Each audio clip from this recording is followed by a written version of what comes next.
Damian and Saskia V on Mix 93.8. And as promised, we have Lourens Oberholzer in studio with us from Retire Rich and Happy. Lourens, how's it going today? Hi, good and you, Damian? Very good, thank you. So we're chatting budgeting today. Yes. It's a scary topic for a lot of people, including myself. Yes, a lot of people. One of those things that you don't really ever get. It's not something that's ever explained to you properly. That's the big thing. We never taught how to do it. Yeah. Our parents usually had a little piece of paper with a few things written on, and that was it. And then we went on with that, and we were never taught how to do it successfully. Yeah.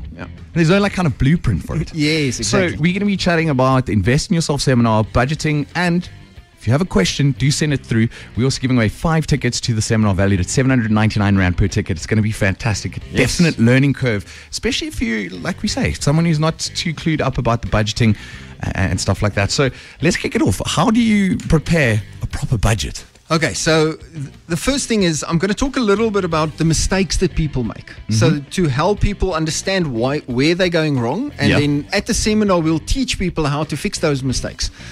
We've got a little bit of limited time here, so we can't go into all the solutions, but I'll give an idea of the kind of things that we're going to chat about.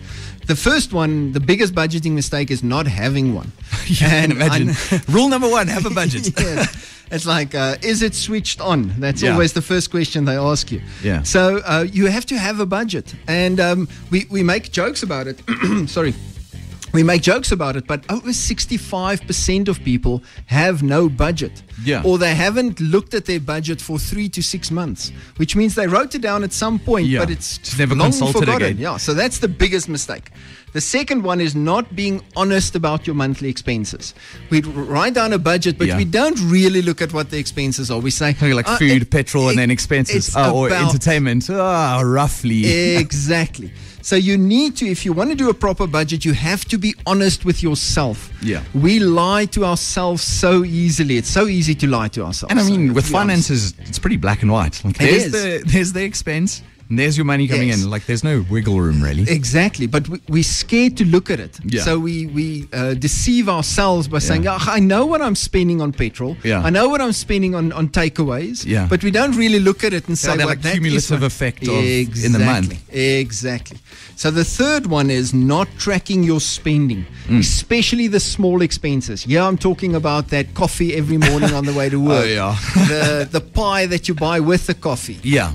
The takeaways on the way back from work to home, that Steers burger. Yeah, I'm running late. So I said, let me just pick up something. I'm not going to cook tonight. Exactly. So we need to track those small expenses because that grows very quickly and it eats up our cash flow. The fourth one is not budgeting for annual or irregular expenses. Okay, so not having like kind of like a bit of a rainy day fund, like I might have to go to the dentist. They want 2,000 Rand to fix my tooth, or this is over and above that. One of the things is also to have a rainy day fund or an emergency fund. Emergency fund, yeah. But this is for things like that we pay once a year, like your license fee on your car, having to put new tires on your car, the service that you have to do. It's not a monthly expense, but it has to happen sometime in this year. Your kid being chosen for a sports team and now they have to go on tour. Yeah. Those expenses you need to plan for as well, because those are the expenses that usually goes onto the credit card. Boom. And then we'll pay it off. And that accumulates again and starts eating up cash flow. Okay, so what would you say is like one of the easiest ways to kind of get that fund going? Okay, so what we do is when we teach you in the seminar, we're going to show the people or give them a SEP tool. It's called a strategic expense planning tool.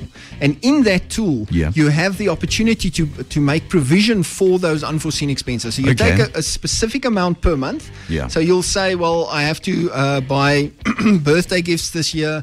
I have to go and change the tires on my car. And you'll say, well, that's going to cost me 12,000 Rand for the year, all of those expenses. So I have to put away 1,000 Rand a month into that fund to build up this 12,000 Rand over the year. So you're not being reactive to it, you're kind of being proactive and building up that exactly. fund. And then not working as a team with your partner. That is very important, and a lot of people fall flat. Yeah. The husband or the wife decides we have to take control of our finances, Yeah. but they don't do it as a team. So the one is trying to save, the other one isn't, and they go spending and shopping. Going a bit haywire, all in different directions. I suppose if you're running your finances together, you kind of have to work as a team. You have to work as a team and make sure that you're on the same track. Yeah. You have the same goals. The sixth one is you don't make provision for fun money. So people think that a budget is the scary thing that's so inhibiting that they can't do anything because they have to constricting budget and it's holding me down. Yes. Yeah. And it's very much like dieting. Yeah. If you force yourself to be on a strict diet every single day, 7 days a week, 30 days or 31 days a month, you're going to binge at one point because you feel deprived. Yeah. You have to budget in for fun so that you don't have that deprivation happening. Then, number 7, not distinguishing between living and lifestyle expenses. Now, let me just explain this. It's distinguishing between wants and needs. Needs are living expenses. Those are the things that you have to pay to survive. Yeah, I need my electricity, my water, my food. That's it.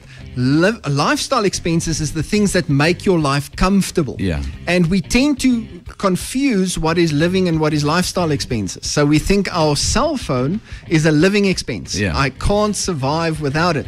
Where it's in actual fact a lifestyle expense. Yeah. So you need to make a very big distinguishing between the two. What is my living? What is my lifestyle expenses? And then start cutting down on those lifestyle expenses. For sure, I understand what you're saying. So you, like you say with the cell phone, maybe you need it for work. You do need it for work, but you don't need that Samsung S9 or spending $1,000 a month. You could just get yourself, a little run-of-the-mill phone and a bit of data, and you'd already be saving yourself a couple $100. Exactly, and I'm like that as well. I have to force myself not to do it. Boys with their toys. Yeah, exactly. So everyone likes shiny new things. The S8 comes out, you want the S8. And the other day, my S8 broke, and I got a small little phone, and I used it for 2 weeks while the S8 was in, and it was exactly the same thing. Oh. None of the big features I actually used. So I'm spending this money for all no the bells reason. and whistles, and you're For not no using reason. it. Yeah.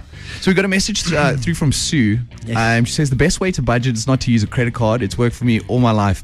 No money means no purchase. Would you agree with that? Yes. It's always important not to use debt. Yeah. Because unsecured debt, which is credit card, personal loans, those kind of things, that is what eats up your cash flow. Yeah. And if you start going into your credit card for debt for day-to-day purchases, you need to understand what is the underlying cause of that. The reason that you're going into debt means that you're not in control of your budget. Yeah. So she's very right. That doesn't mean you can't use a credit card, because most people use it for the convenience of it. Yeah. But these days you can use a check card, you can use a savings account card, all of those you can You're not use. kind of constricted to Just credit cards. just credit cards. Cool. Thank you very much. Have a fantastic You're week. welcome. Thanks, Damian. Thank you. That was Lourens Oberholzer from Retire Rich and Happy. Damian and Saskia V on Mix 93.8.